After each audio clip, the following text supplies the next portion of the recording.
I'd like to call the regular council meeting to order for Tuesday, November the 14th, 2023. I'd like to remind everyone, all of you participants, that the meeting will be recorded for public access broadcast. With that, can I have a call the meeting to order and adoption of the agenda, please? So moved by Councillor Glant, seconded by Councillor Colwell. Questions to the motion? No questions to the motion. Let's move on. Item number 3, just conflict of interest declarations. If there are any conflict of interest, please fill out the forms and please pass them into the clerk if there's anything on the agenda that needs to be noted. Item number 4, adoption of the minutes. The regular council meeting from October the 10th, 2023. So moved by Councillor Thorne, seconded by Councillor Glant. Any questions to the motion? No questions to the motion. All in favor? Aye. Contrary minded? Motion carried. Moving on to the adoption of the minutes for the committee of the whole meeting, October the 23rd, 2023. Do I have a motion? So moved by Councillor Thorne, seconded by Councillor Arbuckle. Questions to the motion? No questions to the motion. All in favor? Aye. Contrary minded? Motion carried.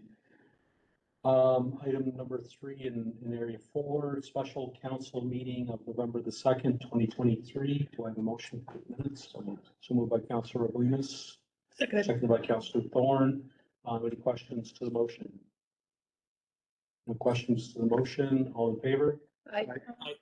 Contrary minded? Motion carried. You would have all received consent agenda items under number 5. Are there any questions to the consent agenda items? If there are, can I have a motion, please? Can I have a motion to accept? Yep. Any questions to the motion? No questions to the motion. Pardon me, do I need a second or a seconder? Seconded by Councillor Glant.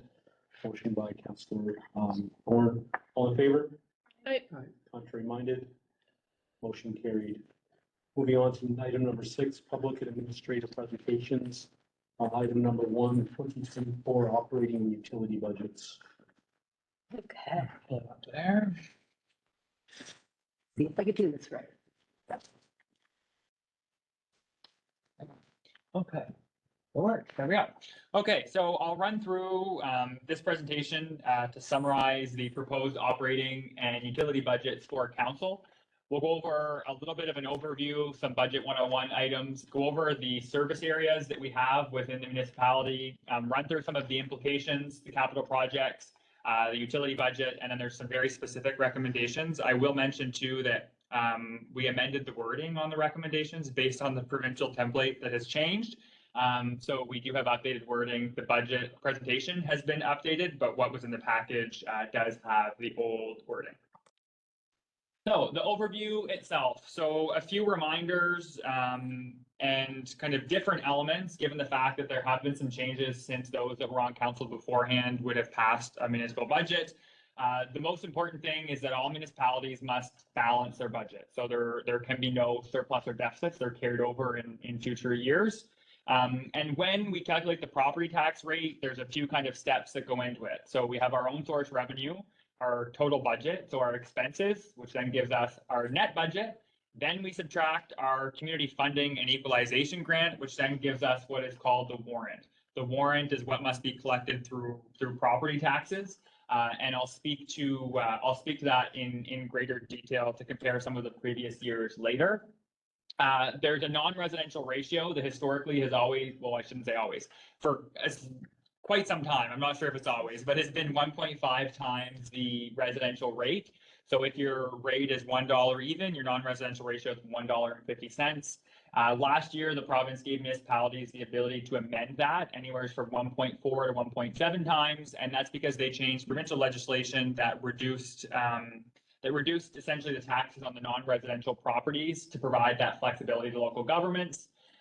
We'll speak about the rate for services provided by the local government. So in our context, where we have former LSDs or former local service districts, not all of their tax bill they get in the mail comes to the municipality. So what comes to us is what we call the rate for services provided by local governments. The other part of their tax bill would be what's called the special provincial levy, which is the 4115 on each $100 of assessment, which goes directly to DPI. This is always a good reminder that I'll throw in with every budget presentation forever. And it's that for every $1 of taxes, municipalities receive 8 cents.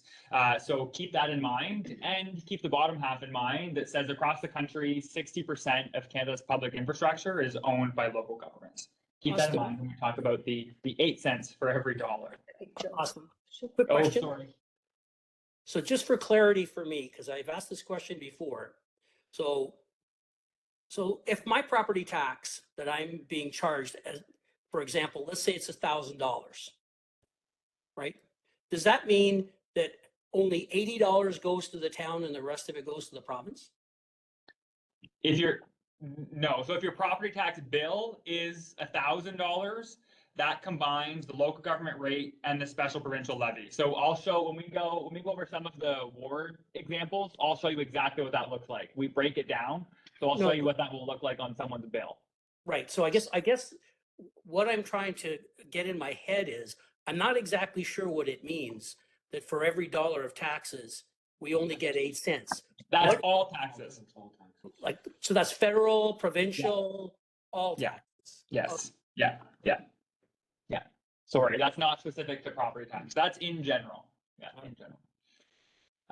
So if we go onto this slide, it runs through some generic overviews, and really the intent of this is to summarize that, like everybody else, the municipality is not immune to rising costs of fuel, of power, of equipment, of labor.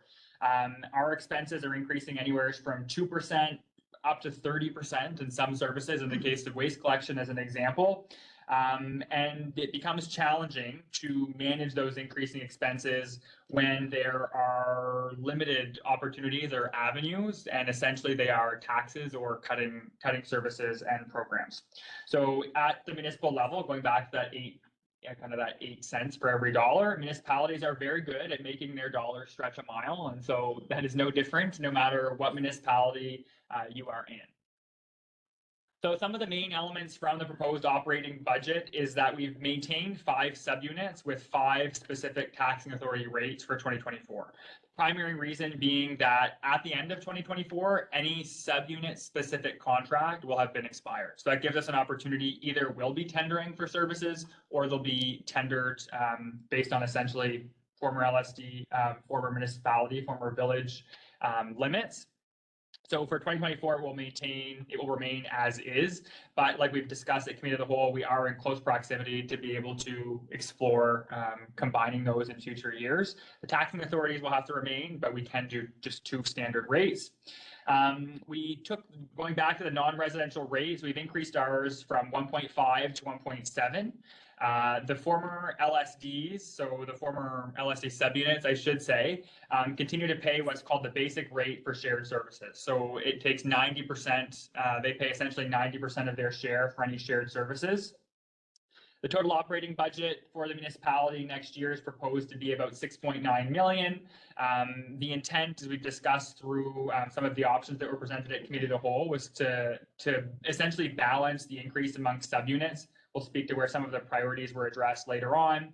Again, this year, and for the next 4 years, actually, we've seen a 20% reduction in our core equalization grant. And I will specify that's the amount for the former village. So the former LSDs did not get a core funding or equalization grant. And so essentially that amount that was provided to the village historically has been shared amongst all subunits, but each year will phase out 20%. And the intent of the majority of that is to offset some of the new mandated services as part of municipal reform. Can you make sure we just make a point on the record, Austin, on the 90%, but the 10% is being subsidized by the old village? Yes, yeah. So that's important that we note that the 10% is being subsidized by the old village for shared services.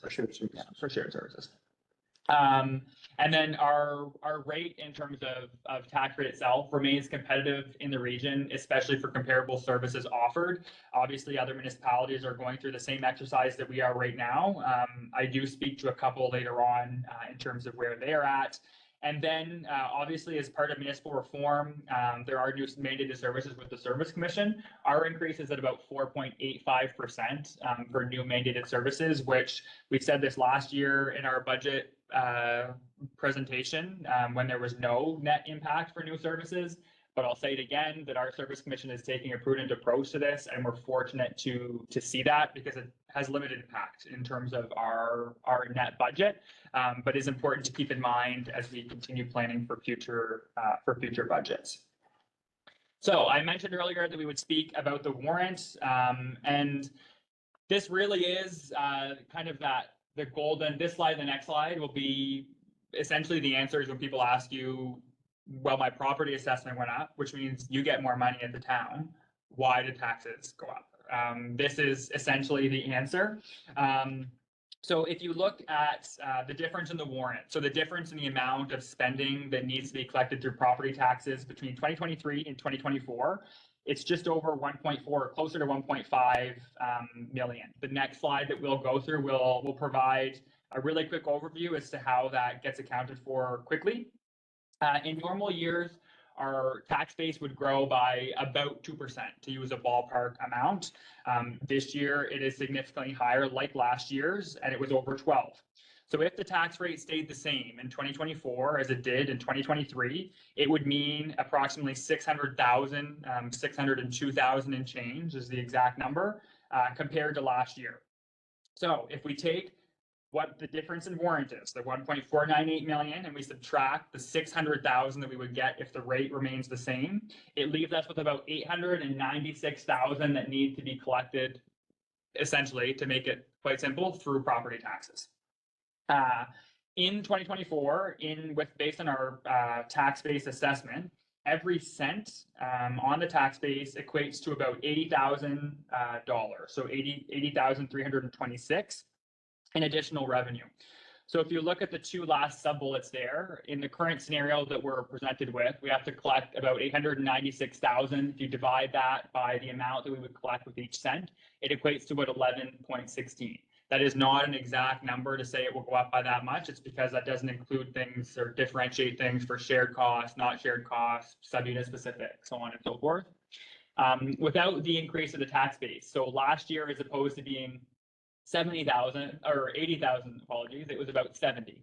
So if we took the warrant, so the difference in spending this year and last year, and divided that by the amount that 1 cent would equate to last year, you'd be looking at about 21 cents. Again, not apples to apples, but gives you a ballpark as to what that impact is for the additional tax-based revenues for this year. Sorry for the interruption. If you go. Is the council meeting? Yes, yeah, you can sit back there, yeah. Thank you so much.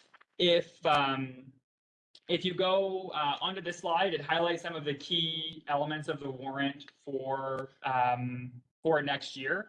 So again, it's about 1.5 million in additional spending compared to the last two warrants, or this warrant and last warrant. The two tables that you see here account for more than 1.5.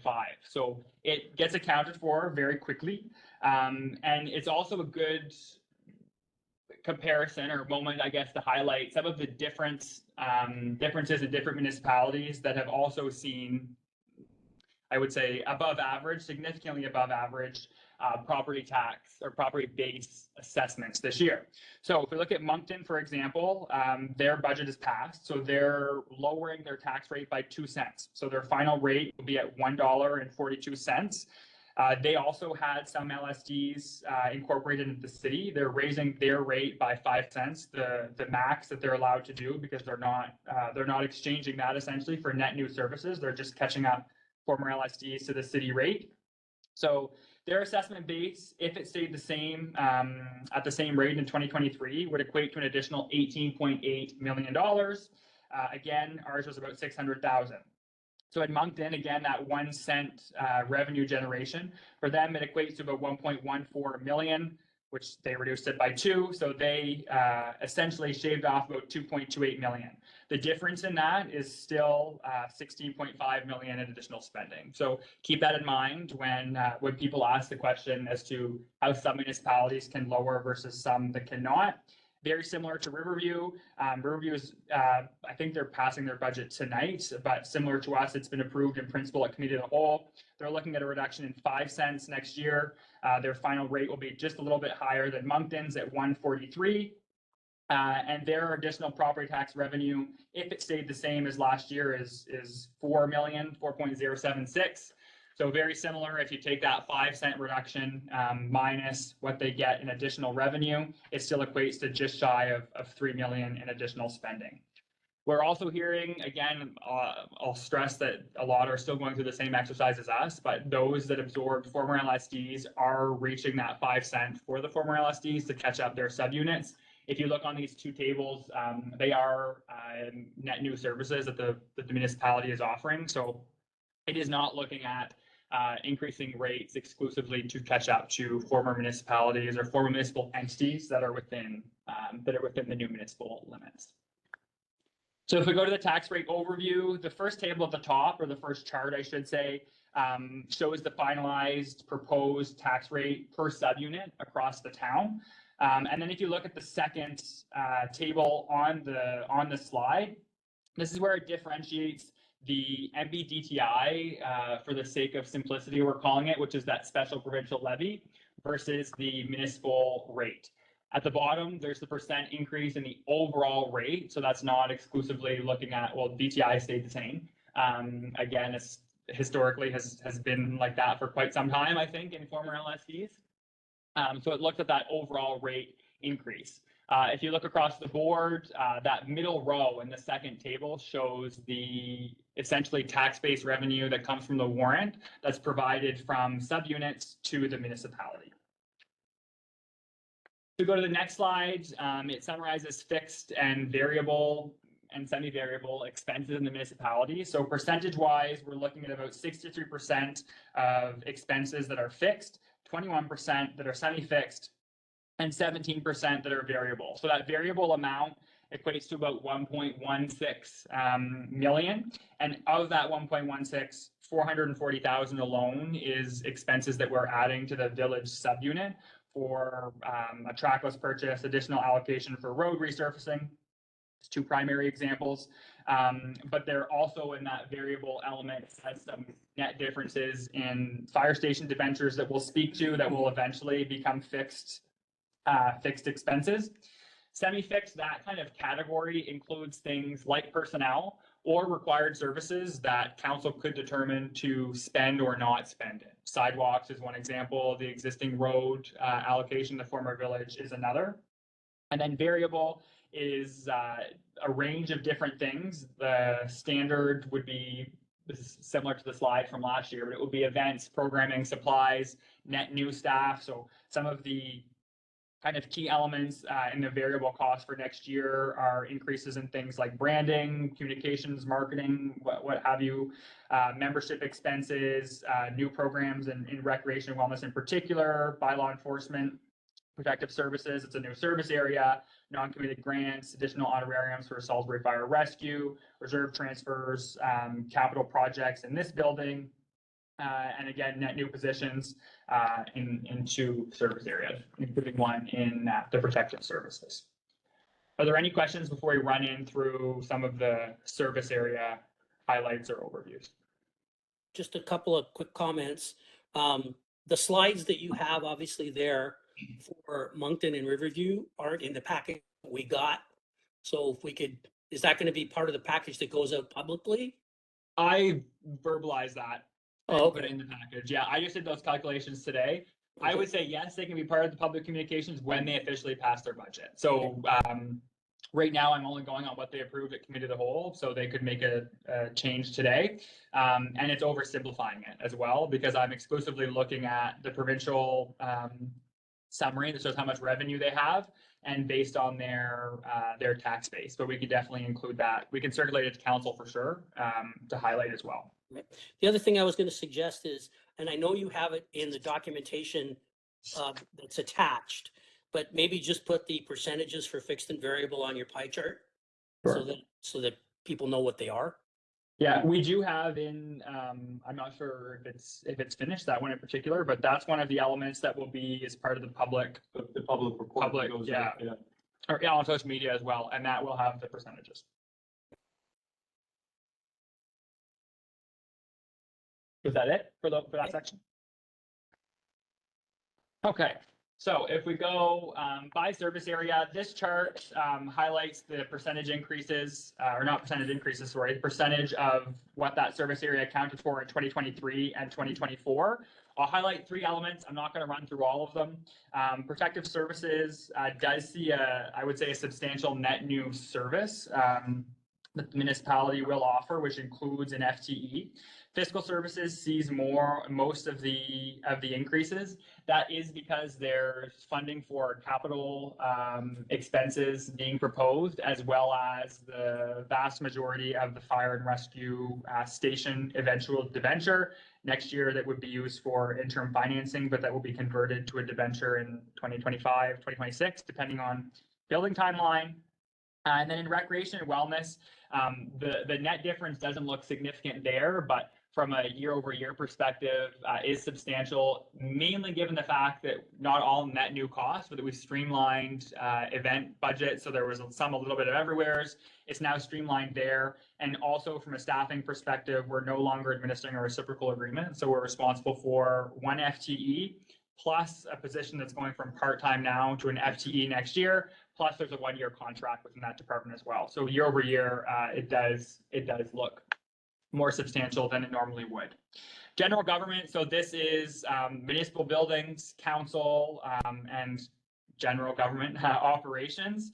The total expense is about 1.9 or 1.1, million. It includes 5 FTEs.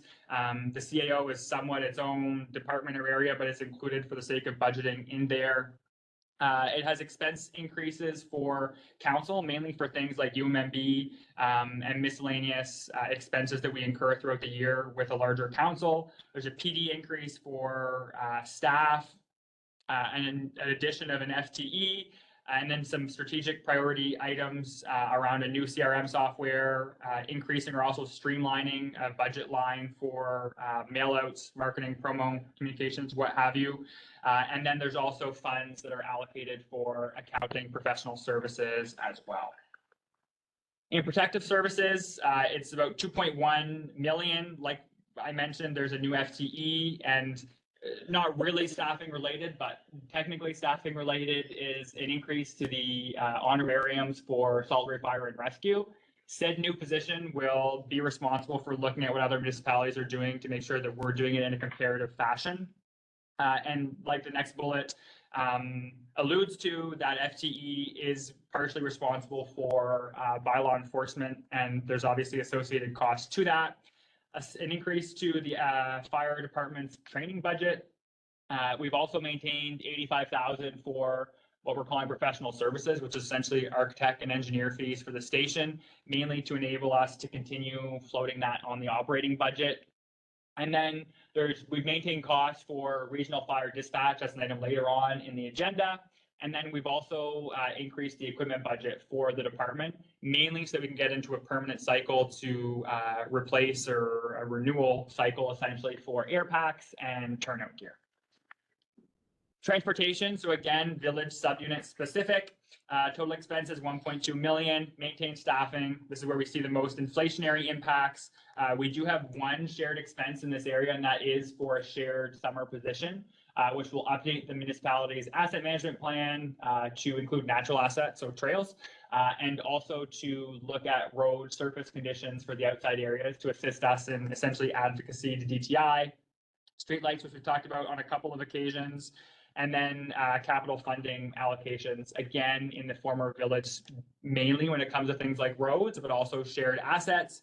And again, our asset management plan is on the agenda as well. But to give a bit of a summary in terms of our report card, they call it, in roads, our funding allocation, so the amount that we fund towards roads, got an F on that report card. The technical level of service, so their actual condition, got a C+, an overall rating of D+. Sanitary sewer, B+ for technical rating, D for the amount of funding that's allocated towards it for a C overall grade. Stormwater got an A for technical rating, A+ for funding.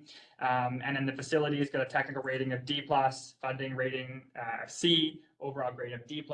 You get the point. There is a need to add investments in this area. The next, environmental health services. This really is waste collection for the most part. Like I mentioned, we've seen significant increases, it's about 30% in the former municipalities under the provincial contract. It's like that across the board for anyone who is under those contracts.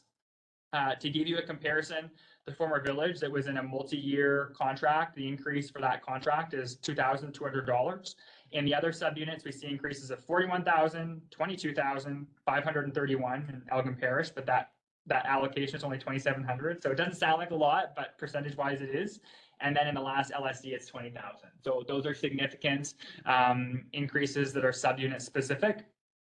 Also, would be remiss if we didn't mention the future implications of PPP. So we chatted about that at a somewhat recent committee of the whole meeting, and we'll be discussing it as well at the next committee of the whole meeting. But it's essentially the extended producer responsibility, or EPR program, that's being rolled out that will have financial implications mostly in future years. Public health is pretty simple. $5,000 covers rent for the nurse practitioner agreement that we have with Horizon Health. Environmental development services, we have in brackets P&D because most places call it planning and development, and it's confusing to have environmental development and environmental health services. But this does include ongoing work, essentially professional services as it relates to engineering for both municipal water exploration and the exploration of a feasibility of a recreation center. It introduces a storefront beautification grant, adds a small amount to the beautification budget, and then increases the municipality's professional services budget for essentially project design for future years.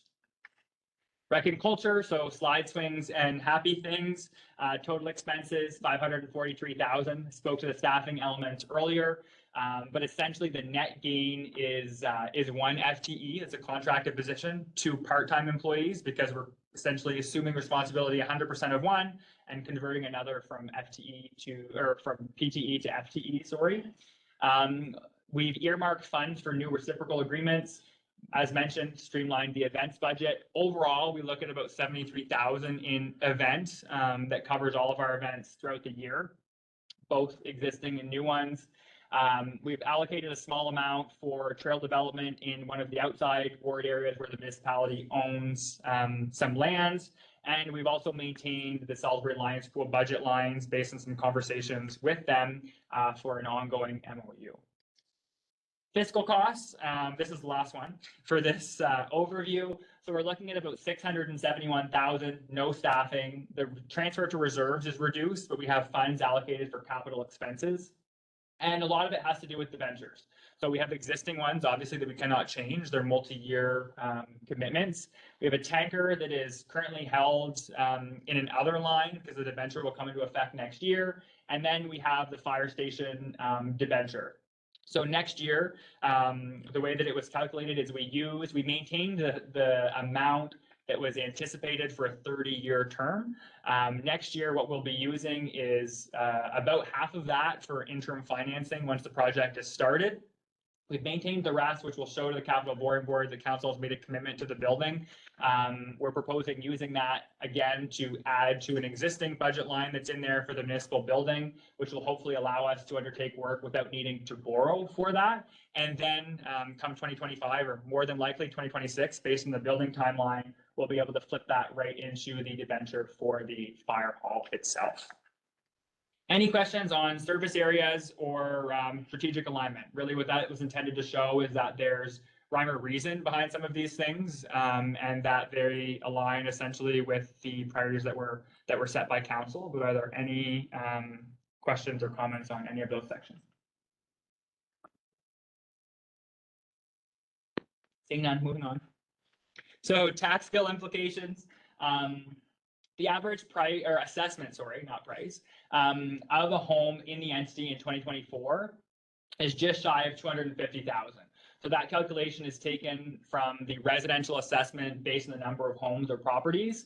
And then again, so we don't have to do this 5 times for the sake of an explanation, the average rate, the property tax rate, including DTI's special provincial levy in the former LSDs in 2024 is proposed to be 1.0478. And then to show an implication, we've gone above what that average assessment is, and we've used the number of 300,000. So last year, the average assessment was actually about 220. So really that is $80,000 over what the average is. But to inflate that, because obviously there are some that are above the average, hence being an average. In 2023, if your home was assessed at 300,000, you can see your rate there. The following row is what your 2024 bill would be at that same property assessment. Obviously, many within the municipality are seeing that increase, that spike protection mechanism take place, which is that 10% increase, which then makes it 330,000 for assessed value. You can see the next column is the 2024 bill based on the proposed rate with the 10% increase. And the difference there in the former village would be about 670 and 617 in the former LSD. Again, obviously averages, but is intended to quantify what some of the implications on the tax bill may look like with the proposed rate. Obviously, we get this question a lot. What do my taxes pay for? So the easiest way to show that to residents is essentially what we think of as a conventional receipt. So when you go in and you go to a store and you buy something, everything is itemized. So these numbers are based on the average from last year. They haven't been updated, but it will essentially just increase the numbers slightly. But it gives you an overall ballpark of what someone pays for general government or protective services. The majority of that would be obviously RCMP costs, transportation services, environmental health, so on and so forth. Those service areas that we just discussed. And again, this is based on last year's average assessment, so 221,000. The public communication elements that we will show that quite literally have the visual of a receipt will be based on 2024's numbers. I'll go to the next one because this highlights what the former LSDs would pay, again, based on last year's assessment averages. If you look, that first line there, that special provincial levy is what goes directly to DTI. So the town does not see that. And it's $909 if someone's tax bill was based on that average last year. If you look on the last slide, the equivalent for MBDTI in the former village would be transportation services. So it'd be about $465. And if you look there on that tax bill, it is 909. So you can see the breakdown there to give you an idea of what that looks like in former LSDs.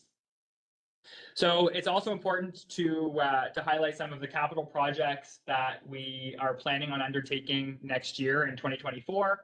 Obviously, the Salisbury Fire and Rescue being the most substantial one in quite some time. The proposed financing of that is through a debenture in hopes of getting that debenture through FCM as opposed to the borrowing board. We're also proposing the construction of an amphitheater, again, pending funding approvals. The town is proposing a contribution through CCBF, I'll always say, formerly known as gas tax, and again, contingent on some other funders, including Canadian Heritage, JACOA, and RDC.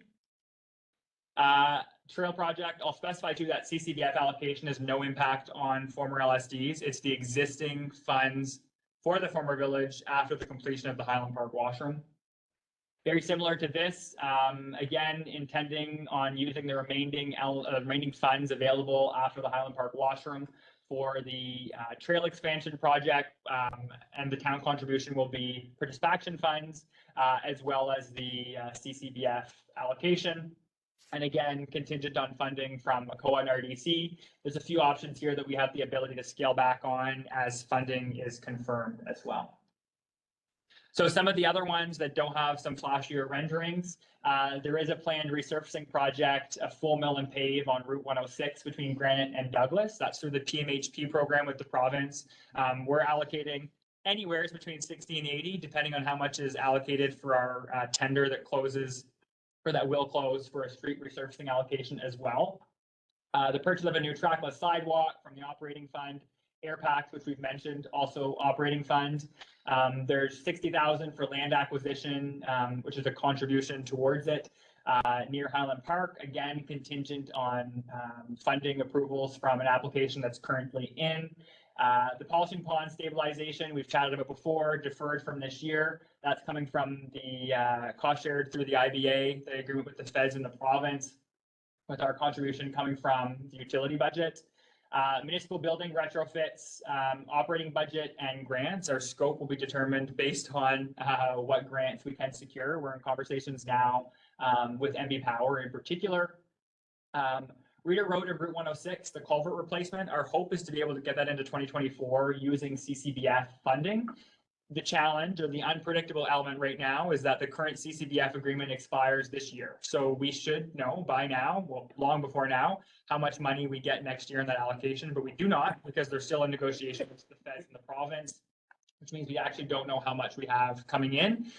We're proposing using, based on the other two projects, our remaining CCBF funds to leverage other funding opportunities that are available to us. And we will get CCBF funding, it's just sake of how much we will get with our new municipal tax base, essentially.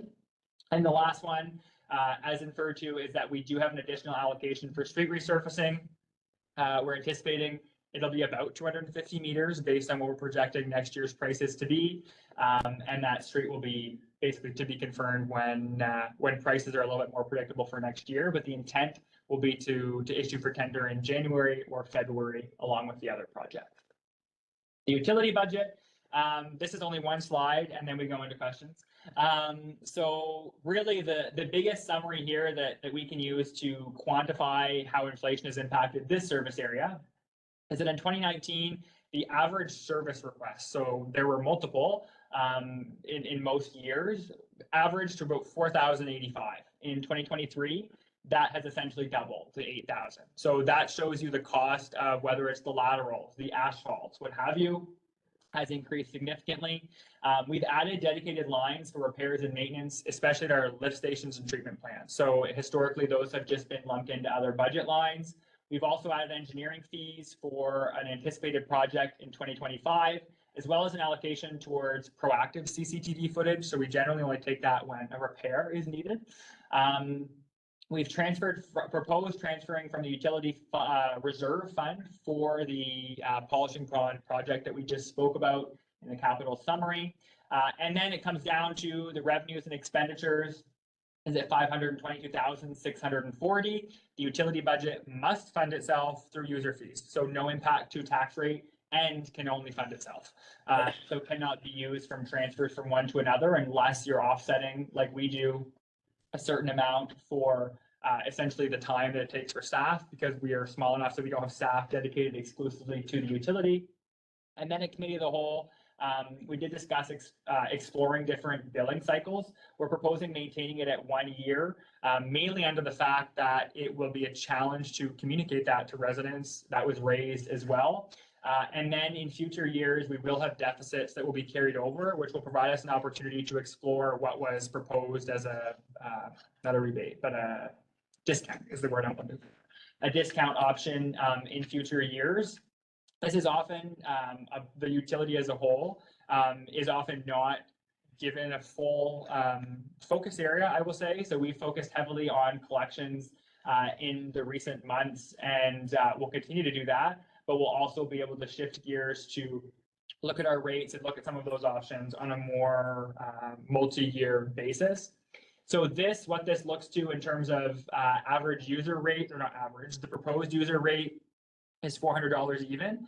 I will flag that is higher than the average town in terms of the municipal system. So the average town is at 305, average city is at 488, and average for a village is at 308. That's in 2022, but they're generally a couple years behind in terms of reporting.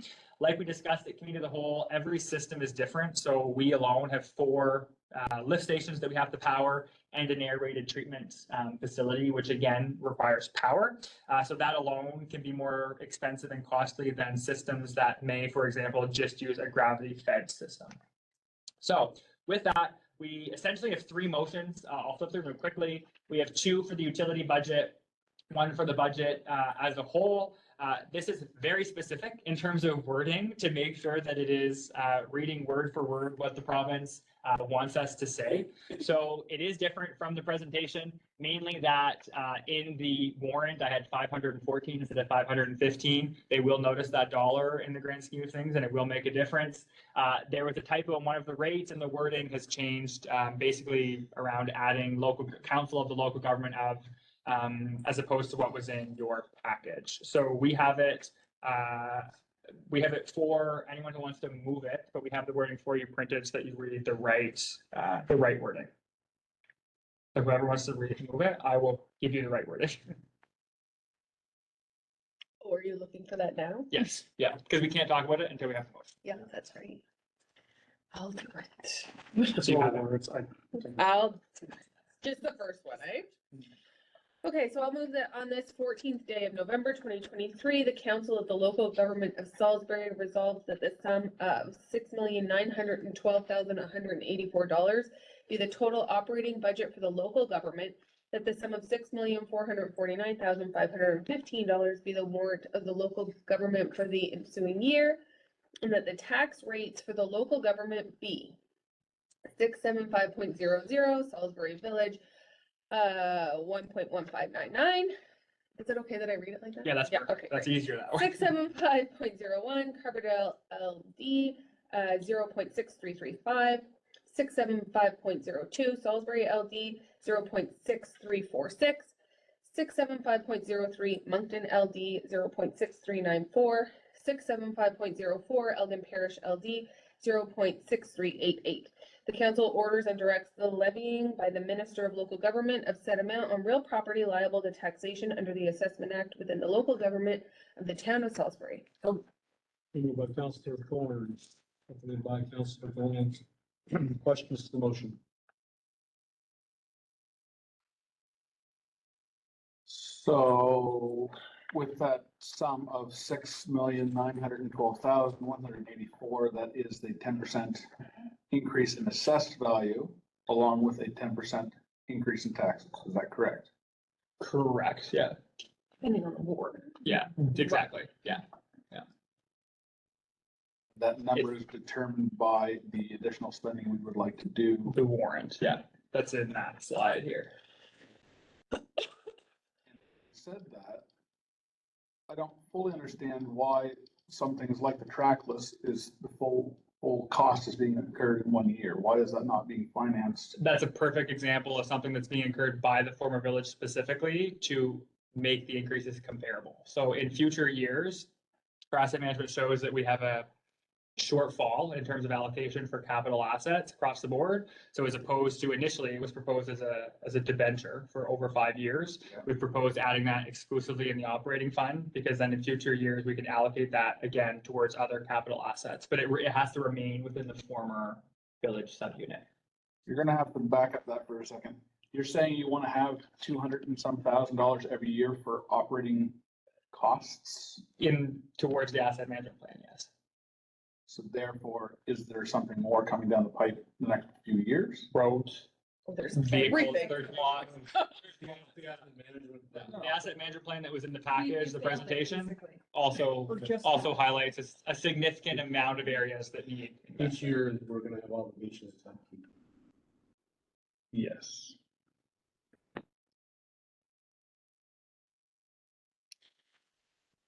Ten percent increase in assessment along with a 10% increase in taxes seems to me that's a 20% increase overall, is it not? Depends on the ward, depends on how you look at it, because not everyone's gonna get that 10%. So we've quantified that again to show the extreme. But if someone is getting that spike protection mechanism and seeing the increase in the rate plus that 10%, it could hypothetically be, yeah. And that spike 10% mechanism is only on assessed, not on the increased tax rate. You will only pay 10% value if your assessment goes up 50%. You're only paying 10% of that dollar value unless it's been sold in the last year, unless there's renovations or there's a third Your grandfather. item. I'm not sure. I don't think that's the item. I think there's a third one, but it's basically if it's sold or been majorly renovated, then they say you're not subject to the spike protection under the rationale that there's a reason that your assessment increased.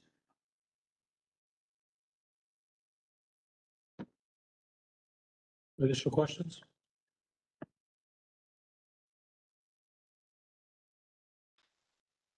To me, this seems like a little bit of too much of an increase for 1 year. That's my opinion.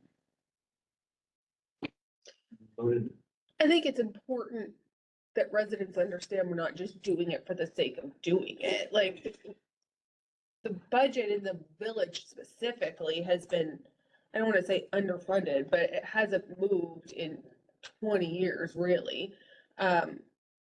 And prices have gone up, and also I don't think anybody can say that this council isn't doing stuff. And so this is helping to do the stuff in the town. So I get that it's a big hike, but I think people need to know that we didn't come That's a great, behind it. that's a great point that it hasn't changed in 20 years because as Austin gave it as an example, in 2019, the sewer went from 4,000, it doubled, 8,062. So if we haven't had an increase in the past 20 years, there's an adjustment that is taking place here that has to, there's a correction. It's a correction. It's a correction. A lot of it That's is a what it is, and that's what we There's a have. correction. Yeah. There's things like the culvert on Ridley Road. that we- Yeah. We simply cannot wait for emergencies. to Right. happen. We need to Right. Fix things. Right. Yeah. And again, we can't speak to the past, but we have an asset management plan that was running in failing grades to Mhm. Councilor Cole's part. We cannot do that going forward. We need to fix our assets. If you have leaky roofs in your house, you have to fix them. That's what we're doing. Just a comment. So on the one hand, I think we all agree, it's a pretty severe rate increase and we, none of us are probably feeling good about it. At the end of the day, I think for me, and this is what I've been struggling with and having conversations and getting support from to my questions, is trying to figure out what is like costs that we have to incur. We have no choice. And someone made the comment earlier that our costs have gone in some cases anywhere from 2 to 30% increase. Okay, so you can speak to that, right? I think the other thing too that we need to, and that, in my opinion, looking at the proposed communication that's later on in the deck there, Rob, I would suggest that we add a couple of things to it, like costs have gone from, depending on what it is, from 2 to 30%. I think we need to include in that just the geography, right? It's like, what is the square mile of it? And it is material, because when I think of some of the things that I've asked the staff to do, that they're driving out my way, that they never would have, had to go any further than the village limits, that requires resources. And I think we also need to bear in mind that this is a bit of, as far as staff is concerned, a level set when it comes to restructuring. Because other than Austin, we didn't get any additional staff, and yet our population has gone from, I don't know what it was originally in the village, but now it's 7,800, and that too needs to be included. It's not going to make anybody feel better about what the amount of money that's coming out of their pocket. It's about making people understand that this is where we were, this is what we have. And as a result of that, including all of these costs, unfortunately, there's no other way other than to pass that on. I mean, the only other concerns I would have would be, some of those, what I would call, we have to be able to look at some of the, let's call it discretional costs, and be able to speak to those, because whether it's the trail, because you know what, at the end of the day, could we live without an additional, part of the trail? Yeah, we could. And that money would then therefore not be spent. And anything of that nature are things that, we would have to be able to speak to. But I think it's really important that we bear in mind these percentages, and that becomes part of the communication, so people understand that, at the end of the day, this is, in many cases, and we need to be able to quantify that. We don't have any choice. We have to pay this. Absolutely. And I think I think the clerk's office did a good job in articulating the talking points on the reasons for the increases, which I agree none of us are happy about. It is the right sizing after the amalgamation did take place. I do believe that, from a capital project perspective, 20 years since we've done anything to this magnitude with the fire station. The timing on the fire station, it has to happen. We didn't want to do this 2 years ago. To actually do before amalgamation, we were stopped because of the province of amalgamation. That would have been something that was on the tax bill several years ago. It is unfortunate that the timing aligned with this, but it is something that has to happen for our community. I don't think anybody even question that. It's unfortunate from a timing perspective, but it's really that timing of as we bring that community together, we right size. It's all happening. Obviously, this is not something that would be acceptable year over year. We're hoping for a much better one next year. I'll raise just one thing too, just because of the annual increase in the percentages. So some municipalities, I use Moncton as the example. Another one is Shediac that's approved their budget, which is done and approved officially. So I can use those two for sure. Their former entity, Moncton and Shediac, absorbed former LSDs to a lesser extent than us. But because of the difference between the LSDs and the former entity, they're raising it by 5 cents because that's their limit on an annual basis. So they're raising it for 5 cents just to play catch up. So those people could be seeing 10% increase in assessment, 5% increase just for catch up, for lack of a better word. I'm not sure if that's the exact reason. I can't speak for their budget, but that is the limit for a reason, is to make sure that people can't play catch up. So as opposed to playing catch up here, what we are seeing is either net new services or net new investments in certain things, if it's in the case of the former village, the track list that you used. So there's that element to keep in mind too. There's things that to Councillor Tory's point, can be pointed to for the what and the why. I would say that other entities may not have the exact same net new expenses or services, which I think is important for us to highlight. I guess when we're talking about variable spending, things like the trail and the amphitheater aren't impacting the tax rate because they're coming out of the Right. CCBF, and so even if we don't do those, it's not going to lower the tax rate. The trail meaning the larger one. Yeah. There is obviously a trail budget like that we have as part of our general maintenance budget, and we've allocated, I think it's 10,000 off the top of my head for the outside board to start working away at that project. So in the grand scheme of things, no, and that trail, which I think is what we're referencing, has no impact on the operating budget. And if I can just share personally as a resident, right, my tax rate went up, or my property assessment went up significantly. So I'm expecting and had to plan last year for the 10% to apply for a few years, right? So that was already something I had to budget for next year as a personal, my personal finances. And I knew last year how many years that would happen for, right? So it is high, but I've already known for, at least 9-10 months that I'm going to pay 10% on my property assessment for the next several years. And the one thing I would, give the, the clerk's office credit on from the asset management perspective, they came through and did a compelling report to us showing where we're at. And this will give the ability going forward to let the residents know where our plan is, where we're going to be fixing things, which is what people want. And we had a cap on how many culverts we could fix in a year. Yeah. Because we just only had that many budgeted, right? Which I think was cut in half because of the cost increases, so just that can't happen. If the culvert collapses, we need money somewhere. Fix it. Yeah, and I think the new spend reflects what we're hearing residents say they want, right? Yeah. So.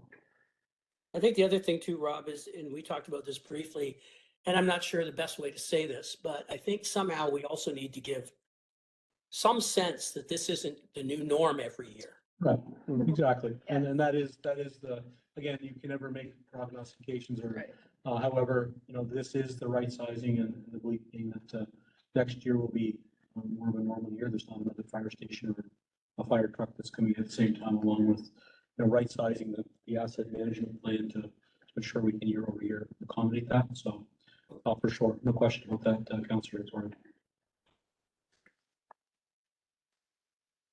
Additional questions? All in favor? Aye. Contrary minded?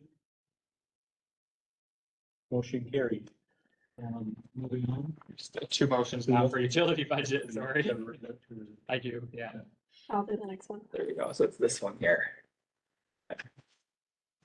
Yep.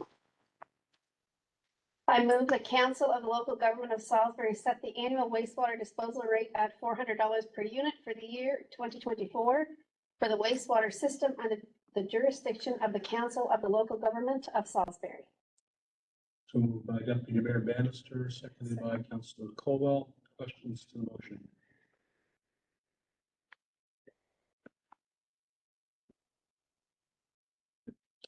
No questions to the motion?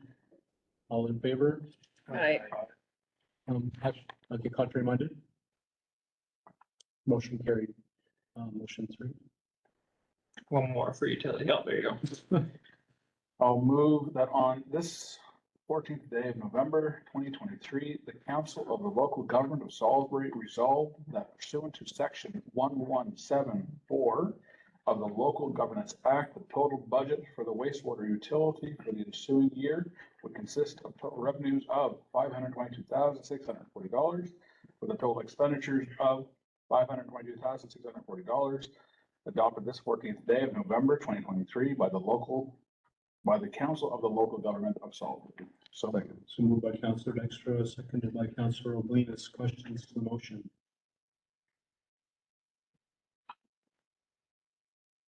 No questions to the motion. All in favor?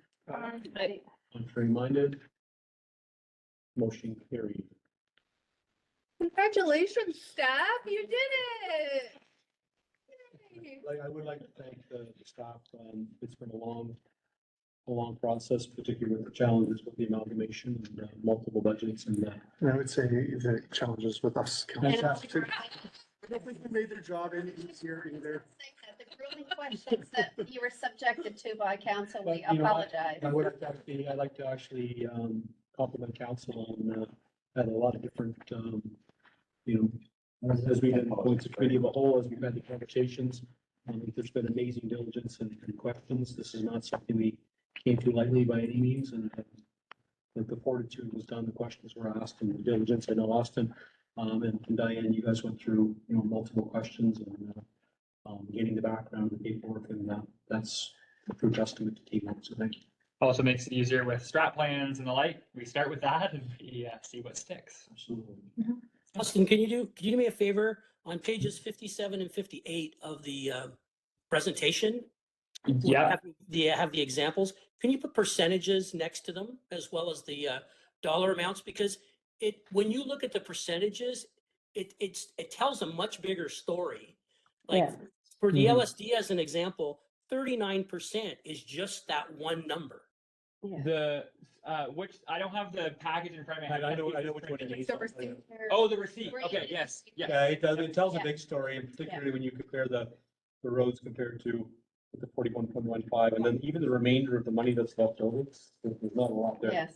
If Austin would have taken a breath and gave us a break and if we had questions, that was my one question. I'm like, could you do this in percentages, please? Yes. But he just went straight. Kept going, kept going. Yeah, I'm trying to look, I did have the number that, special provincial levy gives, so it's on the residential assessment, it's 2.18 million. So that's what the residential assessment the town gives to DTI, what covers our transportation services, so plowing, ditching, roads.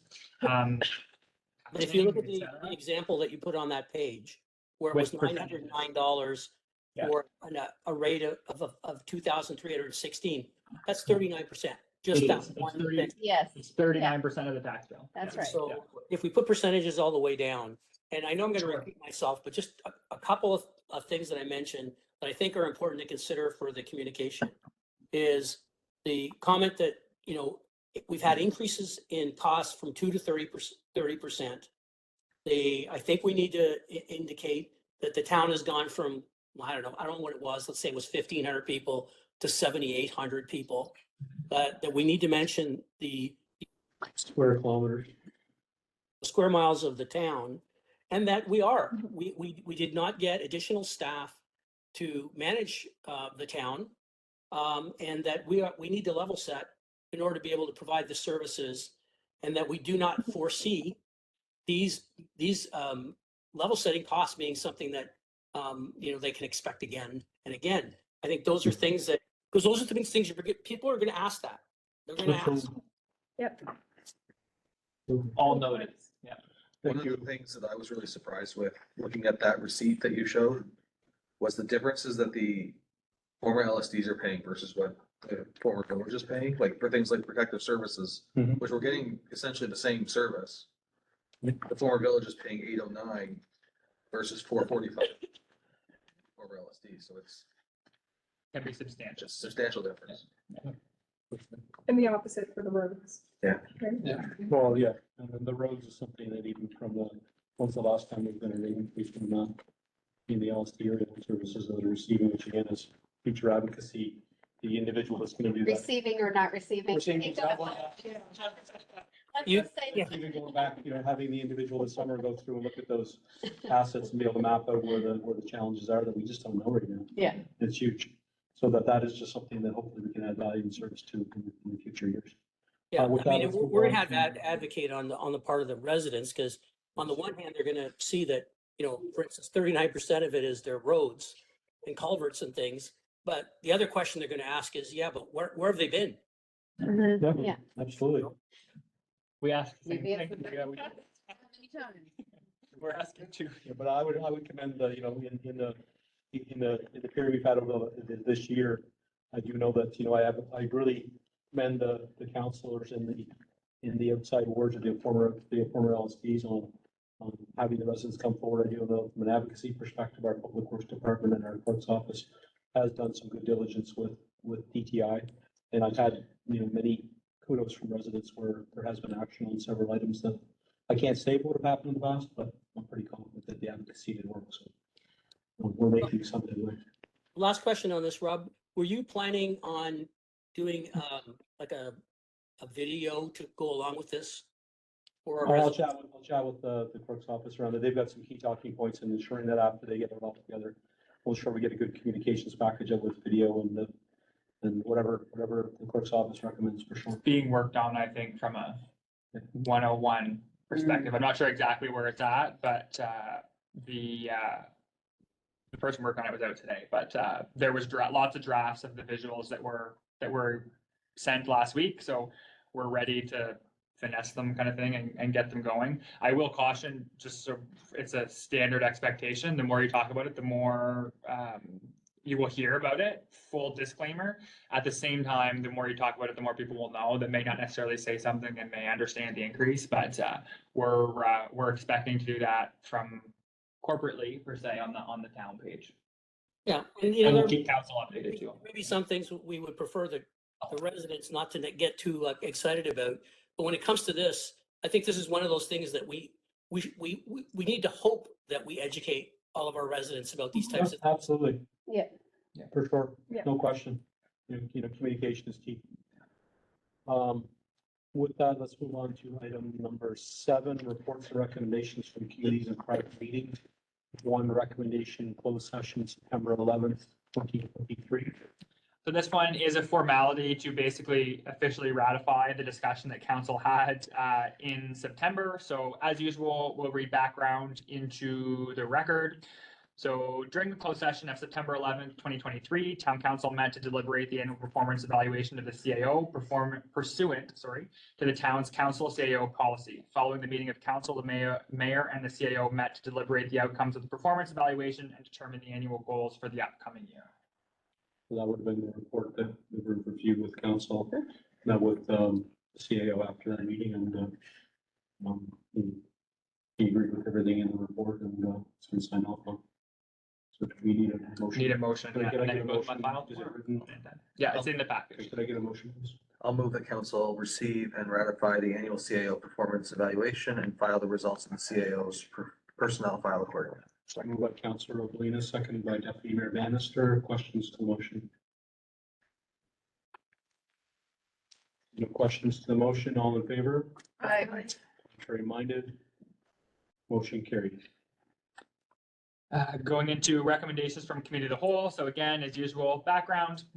During the committee of the whole meeting of October 23rd, 2023, town council received a presentation on the asset management plan phase 2 presented by Englobe Corp. This plan outlines the conditions of the town's assets and was funded in part by the Federation of Canadian Municipalities, FCM. Throughout the plan, the town developed level of service targets for its assets, created a 10-year capital plan, integrated climate risk assessments into the plan, and updated the condition of the assets for any that had been updated since the initial asset management plan in 2019. And recommendation on the floor. Go ahead. I'll move that the town of Salisbury adopt the asset management report 2023 as prepared by Englobe Corp. So moved by Councillor Colwell, seconded by Councillor Thorne. Questions to the motion?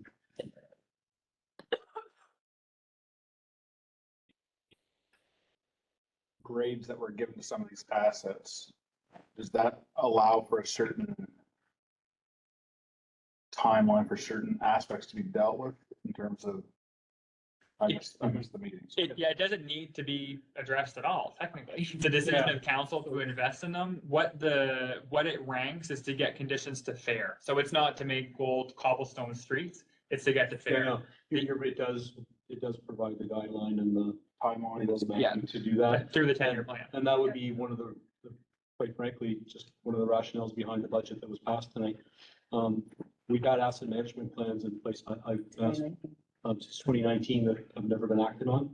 I will give full credit. It's been acted on a little bit. A little just bit. not- Yeah. A little bit, but By not little not to the extent of actually, there's a plan in place now, a strategic plan to do that, and that was one of the questions we've asked. My assumption is that the plan has identified some of the best places to Yeah, spend it does. initially. Mhm. It But does. is that whatever the full cost of that plan will be over that 10-year period? Is it 10% every year that you're trying to address over a 10-year period, or is it all at once? It looks at things like the CCBF agreements, and it looks at things like when the IBAs are going to be renegotiated.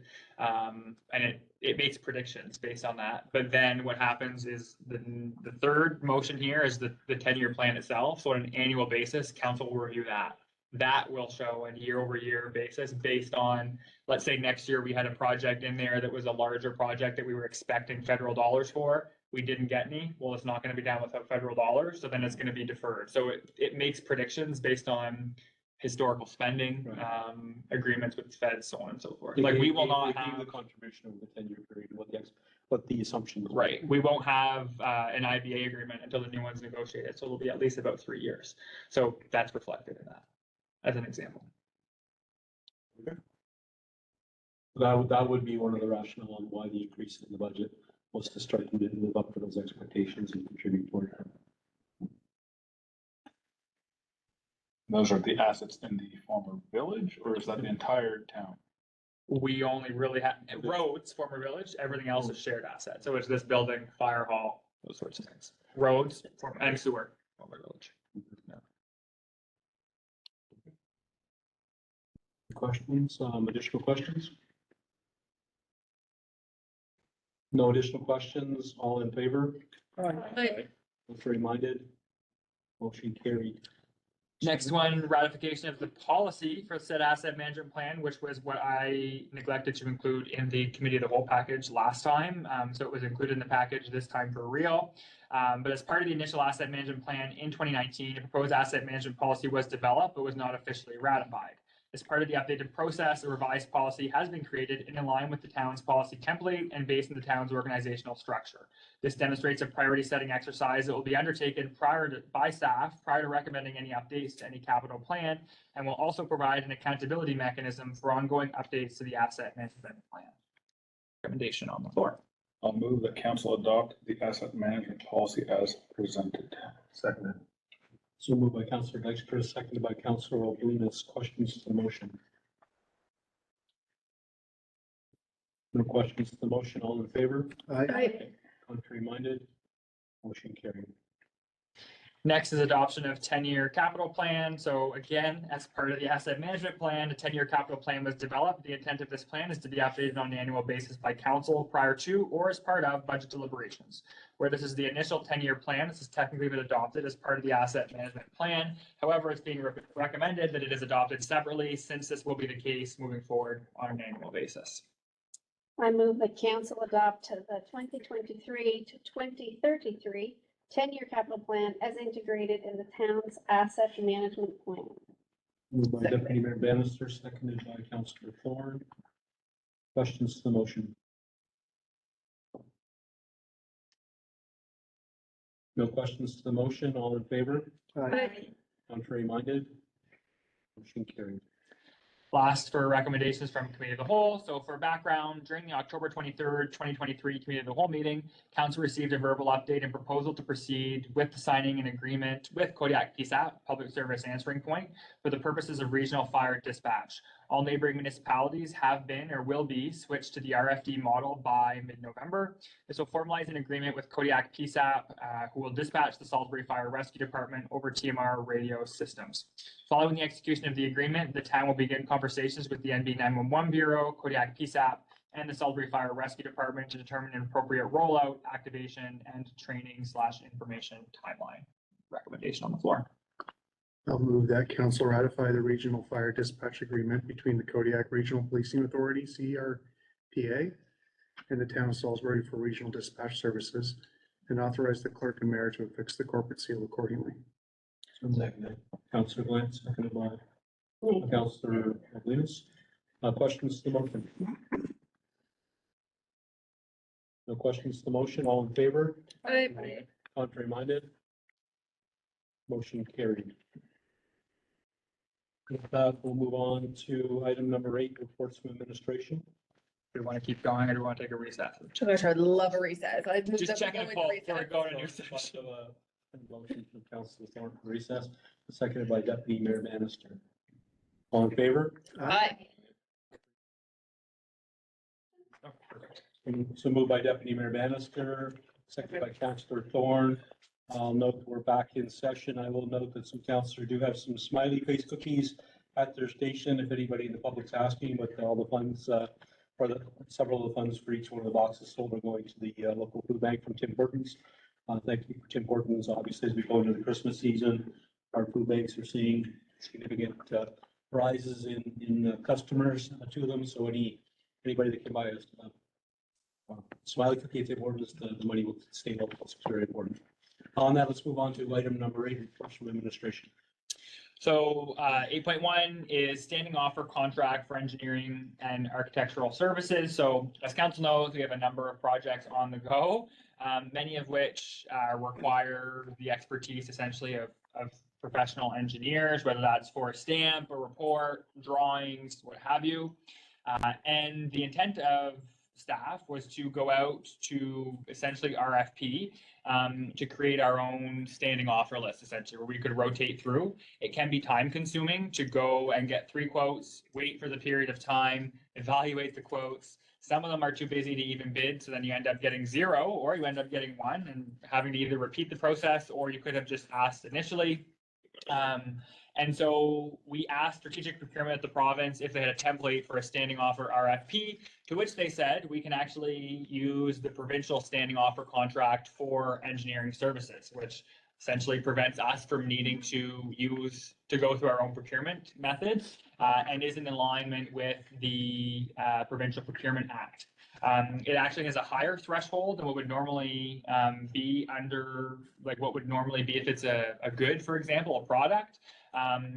To spend that much on one engineering project, we would go to RFP like we did for the fire hall design services. This really, the intent is to use for design construction projects, for example, like the next one that we have for Route 106. The other thing with engineering is it's quite consistent. 10% is the fee that you see for any project. They all bid the same thing. So it is another reason that we would like the ability to essentially make the process more efficient while still making sure that we're following both our internal procurement policies and the Procurement Act.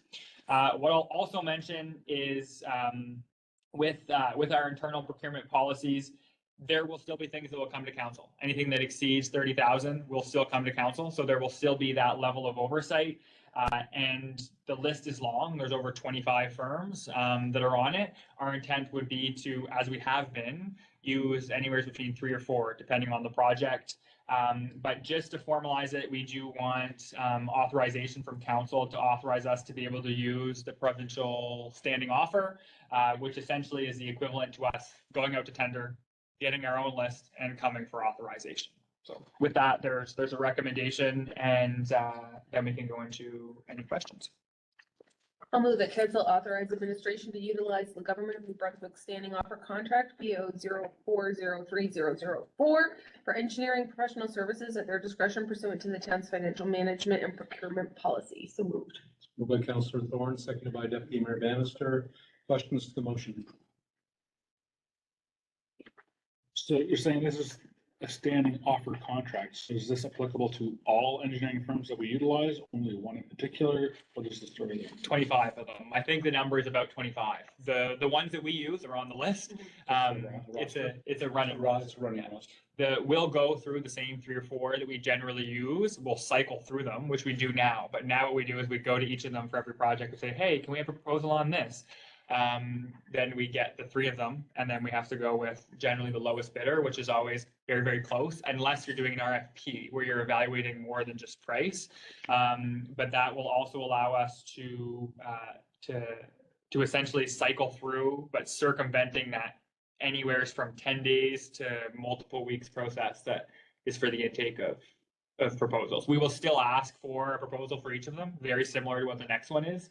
And anything that goes, like the next agenda item, anything that goes over that 30,000 will have a motion of council as well. It just essentially allows us to bypass that solicitation piece. Yeah. Under a standing offer. So you're skipping that piece, but you're still, basically everything else is the same for any of the Yes. Yeah. services. Yeah. Yeah. It's to make sure that we're in alignment with our policy as well as the provincial one, and makes it a bit quicker. Less red tape. Yes. It's in alignment with private sector as well. Yeah, But- and the province. In the province, Yeah. that's how they operate as well. Yeah. Additional questions? Good question, Councillor Webster. All in favor? Aye. Contrary minded? Motion carried. So the next one is on the same topic. We're proposing using said standing offer contract. So in 2024, like I mentioned during the budget presentation, we have a project under the PMHP, the Provincial Municipal Highways Program. It's for resurfacing a section of Route 106, commonly known as Main Street, between Douglas and Granite. We've requested a proposal from Englobe Corp, which is enclosed in the package. For context, we were advised of this project in 2022. The municipality is responsible for both tendering and designing to DTI specs, essentially. So we have to provide them with both the tender and drawing package. There's also additional infrastructure, both underground and curb and sidewalk, which adds to the, not complexity, but the level of detail that's required in the said drawings.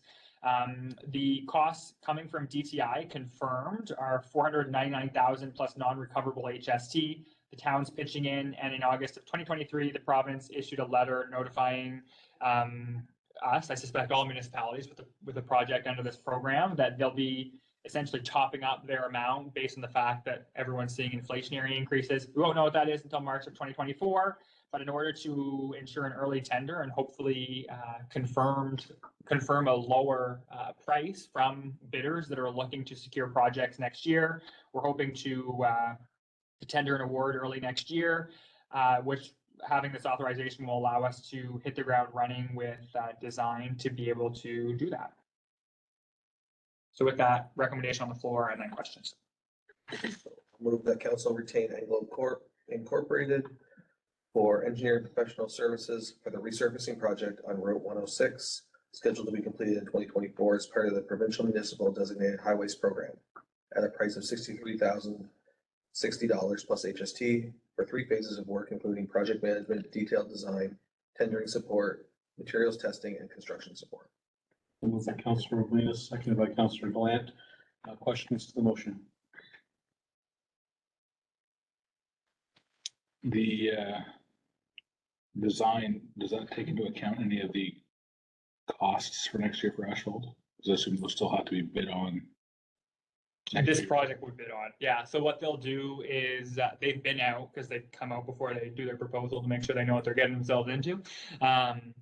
But they essentially, the PMHP program guarantees a certain amount. If they think that we'll be able to do more, they'll design accordingly. From a survey perspective, they are picking up further than from Douglas Street. And then what happens when it goes out to tender is they have a unit cost. So if it comes in super high, we'll have to have conversations with DTI first to say, are you willing to chip in even more? If it comes in lower, then we'll be able to say you can do even more because it goes by unit cost. So they'll tender that package based on what the market they anticipate being for next year. And are these local payment firms or is this DTI doing the work? We have to do the work. Like we have to do the tendering work. It has to go to an MBON because it goes over that 121,000. So anyone can bid. Yeah. Yes. School opens up. That's standard practice. Okay. Yeah. Additional questions? When we did Fredericton Road or 112, or when that was done, we did curb repair, I think. I remember. Did we do curb repair? Do we need to do curb repair for 106 at all? Does that get included in that? It's not an eligible expense if it's We would have new. to pay it Yeah. right out, yeah. Okay, So any but sidewalk. is that part of the tendering package and we pay that portion Yes, of it? would be, Yes. yeah, Okay. yeah. So they've been out, I would have to check Trevor, to be honest, who did the walkthrough with them. We did say that they could do survey pickups, because that's a small amount in the scheme of that, and we need to make sure we have that before snow. So that will tell them if we need to replace a sidewalk or curb here. I do know that they're going to look at using the millings for shoulder, which is just the pavement that's gonna be pulled up, so it'll extend the shoulder on, I think it's the south side. Yeah, I on the side doesn't have shoulder, to use the millings. So that work to lay the millings, I probably won't be, I guess it's a shoulder, it might be, that's a conversation with DTI when it comes to it, but any of those things that are outside of the scope of that program, the TMHP program, we would cover, but won't be determined until they finish the pickups. Okay. Yeah, but will be part of the design package. Okay. Yeah. And we have a buffer in our contribution too, so. Questions? Additional questions to the motion? All in favor? Free-minded? Motion carried. The next item, 8.3, is two resolutions, again, for formalities. So we've spoken about both of these projects, them both, or one being the amphitheater, one being the trail project from Highland Park to the Park and Street subdivision. RDC, the Regional Development Corporation, is a branch of the provincial government that's been approached for funding. We've been in conversations closely with both them and COA from the federal side of things, Atlantic Canada Opportunities Agency, both of which are looking at both projects favorably. But from an RDC perspective, they do want, as a formality, commitment from council that these projects are priorities.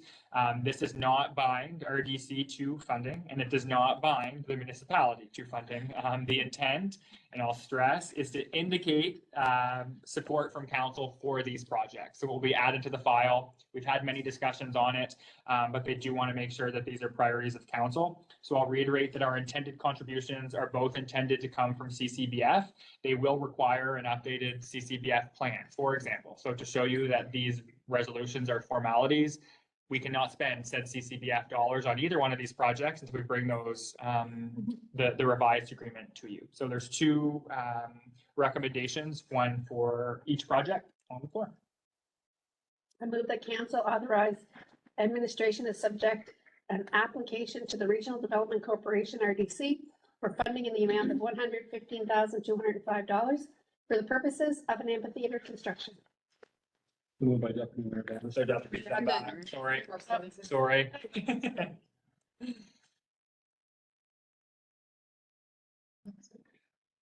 So you want me to read? It's all part of the same, Okay. yeah, sorry. Is that in that? Yeah, Okay, sorry. okay, sorry about that.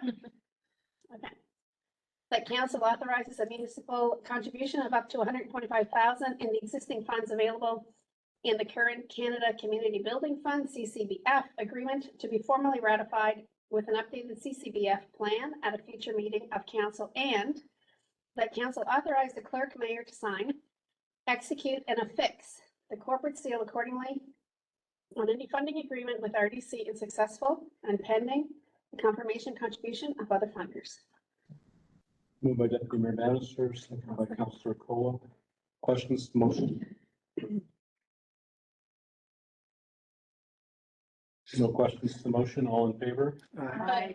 Contrary minded? Motion carried. Next is recommendation for the trail, very similar to the last. I'll go for it. Ooh. I was gonna say, I don't have the words. I move that council authorize administration to submit an application to the Regional Development Corporation, RDC, for funding in the amount of $230,000 for the purposes of constructing a trail between Highland Park and the Parkin Street subdivision, and that council authorize administration to negotiate with funders potential phased approaches for the trail construction in the event that tender bids require a multi-year approach, and in that event, budget accordingly for a municipal contribution in 2025. And that council authorize a municipal contribution up to $115,000 for the 2022 and 2023 participation prize as validated by residents during public consultation, in addition to the $95,000 contribution from the existing funds available in the current Canada Community Building Fund, CCBF agreement, to be formally ratified with the updated CCBF plan at a future meeting of council, and that council authorize the mayor clerk to sign, execute, and affix the corporate seal accordingly on any funding agreement with RDC if successful, and pending the confirmed contribution of other funders. Seconded. Why I missed something there? By Councilor Dykstra, seconded by Councilor Thorne. I'm this time.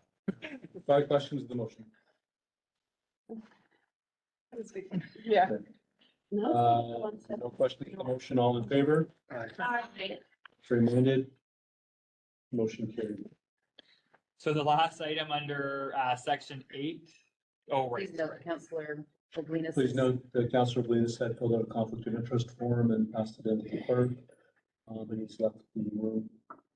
Perfect, sorry. Got ahead of myself there. The last item now for Rio is related to said project that we just spoke about for the design services for the proposed amphitheater. So the town's been working with Veritas Design Studios for the concept development of the amphitheater. As part of the applications to RDC and ACOA, one of these funders has actually requested, essentially they need to know how deep the excavation will be of said project in order to determine if we have a duty to consult. It's the federal department in this case that is requiring this. In order to give them a formal answer, we need drawings to do that. We've given them a ballpark. They said they'd rather see drawings of the actual site itself to determine excavation depth. And so as part of that, we're proposing authorizing Veritas Design Studios to proceed with design development to take us to the tender package, which will not only give us that answer that ACOA is waiting for in terms of their process to continue evaluation, but will also allow us to tender for construction in early 2024. Again, very similar to Route 106. We want to be able to, if we're successful in funding applications, have a package ready to post on MBON and go with in hopes of securing a reasonable price. So I'll also note that the reason we're bringing this forward, the trail, for example, is considered budgeted where we have revenue in the bank from participation. This is unbudgeted and it exceeds my limit and then thereby also exceeds department head limits. So we're looking for authorization from council to exceed that limit. As noted in the memo, we are still in a healthy position in terms of expected reserve transfers. And so this is a good opportunity for us to be able to absorb some of these expenses this year in hopes of then also saving funds when it comes to the tendering process to get this particular asset constructed. So with that recommendation on the floor again.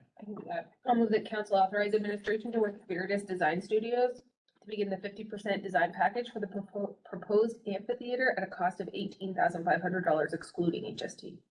So moved by Councilor Thorne, seconded by Councilor Deputy Mayor Bannister. Questions to the motion? I have a question. You said it was to determine the excavation depth. Is that for like EIA related stuff? It's for a duty to consult. So with any agreement with the feds, very similar to our polishing pond agreement, we have to essentially indicate whether or not there's a duty to consult with Indigenous communities for anything that involves excavation. So it's quite likely that this will not trigger a duty to consult. We tried to even say, we're in the middle of building a washroom right now that has federal dollars that did not trigger a duty to consult. And they said they need to at least know the depth of excavation. Then we said, okay, ballpark, they did 3 amphitheaters this year in other municipalities. How deep were those 3? We gave them the 3 and said, here, this wouldn't trigger a duty to consult. Is that good? And they said, no, you might need to go deeper on site. So we need to determine that. It's part of the design package anyways. So it's just to say, if this gets us a little bit ahead, but it's for a duty to consult. It won't trigger an EIA, it won't meet any of those elements unless they find something in said excavation, which is highly, highly unlikely, again, considering the fact that a washroom was just had an excavation along full length of the park for those water lines 2 weeks ago. So, yeah. Additional questions? All in favor? Aye. Reminded? Motion carried. Someone needs to.